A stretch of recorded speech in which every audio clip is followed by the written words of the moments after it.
Okay, so this segment now is going to focus on fertilization, implantation, and pregnancy. What we're going to cover in this series of notes is looking at the events of fertilization, then we'll talk about early embryonic development and implantation, as well as embryonic and fetal development, and then hormonal changes in pregnancy. So we're going to be covering all four topics. So in fertilization usually, put usually because that's what the normal is, it's normal for it to take place in the uterine tube, okay, as I've mentioned in previous video lectures.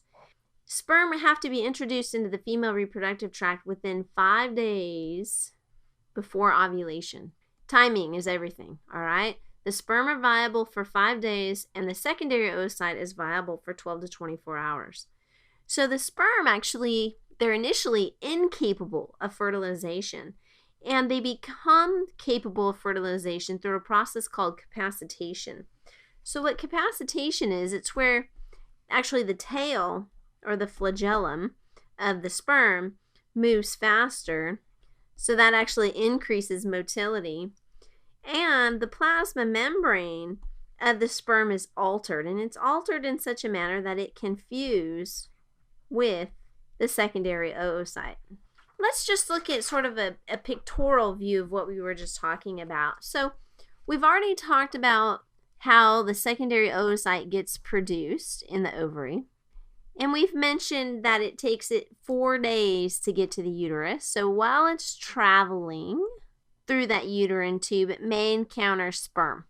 So the sperm have to enter through the female reproductive tract. So I'm using a blue color for sperm. And the sperm have to encounter the secondary oocyte, and that's where fertilization takes place. Okay, so like I said earlier, timing is everything, right? Okay, so fertilization takes place in the uterine tube. Remember that implantation takes place in the uterus. All right, so here's how this process happens. So we're going to look at sperm penetration of the secondary oocyte. So how does the sperm penetrate? So there's a whole bunch of sperm that actually reach the ovum. Remember that for every ejaculation, there's anywhere from 50 to 500 million sperm that get released. So that means a whole bunch of sperm can actually reach the ovum. So once they do reach the ovum, and let's actually write secondary oocyte here because that's actually a more correct term. So when the sperm reach the secondary oocyte, this is when the acrosomal reaction begins. So the acrosomal reaction begins where a whole bunch of enzymes get released, and the enzymes start breaking through the zona pellucida. And so here you can see in step 2, all right, the enzymes that are being released. So you can see how that red area is indicating that. And then we have step 3, breaking through the zona pellucida, okay, because remember these have to penetrate into the egg. So now sperm have gained entry into your secondary oocyte. And once they've gained entry into the secondary oocyte, the first sperm to bind to the receptor on the oocyte wins. That's the one that fertilizes the egg. Okay, it's got to bind to the receptor, however.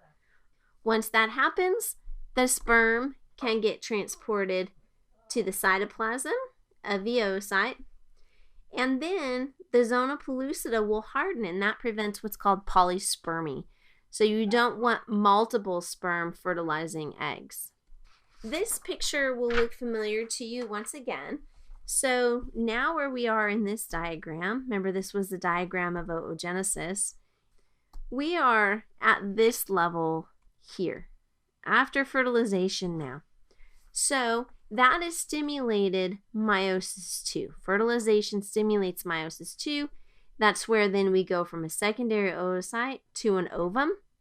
So the sperm plasma membrane then disintegrates.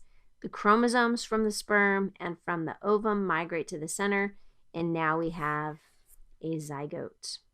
So from that fertilized egg then, the zygote is going to start developing. So remember where we are, we're in the uterine tube. Here's the zygote, which is the fertilized ovum. Now that zygote is going to undergo mitosis.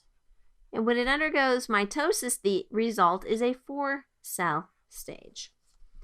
Then it's going to undergo mitosis again, all right, and then it will become a morula. So a morula is literally a solid ball of cells. If you look at this image, it's nothing more than a solid ball of cells. That morula then will undergo more development, and it will develop into a blastocyst. A blastocyst is essentially a hollow ball of cells. Here's a little area that's got some cells, and the rest of this, the blastocele, is actually hollow. The trophoblast will actually, it'll eventually become the placenta, or help form part of the placenta at least. It's at this time that that blastocyst becomes an actual embryo. So with the blastocyst, the reason we're saying that this becomes an embryo is that the cells begin to differentiate. And what I mean by the cells beginning to differentiate is that they're now committed to becoming certain types of tissues. Maybe they're committed to becoming neural tissue, or maybe they're committed to becoming muscle tissue, and so on. Then, finally, here we have implantation at day 6 post-fertilization. And the trophoblast is also very important, or plays a role in implantation. Okay, so a lot of times we get the question, well, how are twins derived? Okay, so if you get identical twins, what's happened with identical twins is that the morula that we talked about on the previous slide, the morula splits. And when the morula splits, you wind up with 2 different embryos, so you have identical twins. Fraternal twins, on the other hand, is where you actually have 2 different eggs that are fertilized by 2 different sperm. So those are fraternal twins. So now we have the blastocyst. So the blastocyst will begin the process of implantation. Okay, so we're in the uterus, and the blastocyst is going to start to implant. So first off, the endometrium, it swells, and that increases, and it increases glycogen stores. Why do you think we're going to need glycogen? Why is that important? Continuing on with this process of implantation, the trophoblast starts secreting enzymes, and that's going to start dissolving away the wall of the endometrium. This is showing how the enzymes are eating away at that part of the wall. We're digesting the cells, and we're providing nourishment for the embryo. At the same time, there's also paracrines that are secreted. And so what that's going to do is it's going to increase the capillaries in the area, so that way you can bring more oxygen and nutrient delivered to the area. You can also then remove more carbon dioxide and remove waste from the area as well. In late embryonic development, so at 3 weeks, you can see what the embryo looks like at 3 weeks. You can see what the embryo looks like at 5 weeks. You can make a comparison there. At 5 weeks, the trophoblast actually thickens. And when the trophoblast thickens, it becomes the chorion, and the chorion encapsulates the embryo. All right, and then by 8 weeks, now we have what we call a little human, right? And now this thing resembles a human, and now it's appropriate to call it a fetus. So at this time, by 8 weeks, the placenta has developed. We're not going to go into details on the exact physiology of the placenta, but the placenta is allowing for exchange of gases and nutrients between the fetus and the mother. Okay, so it's between the circulation of the fetus and the circulation of the mother. Or you could say maternal, all right, maternal and fetal circulation.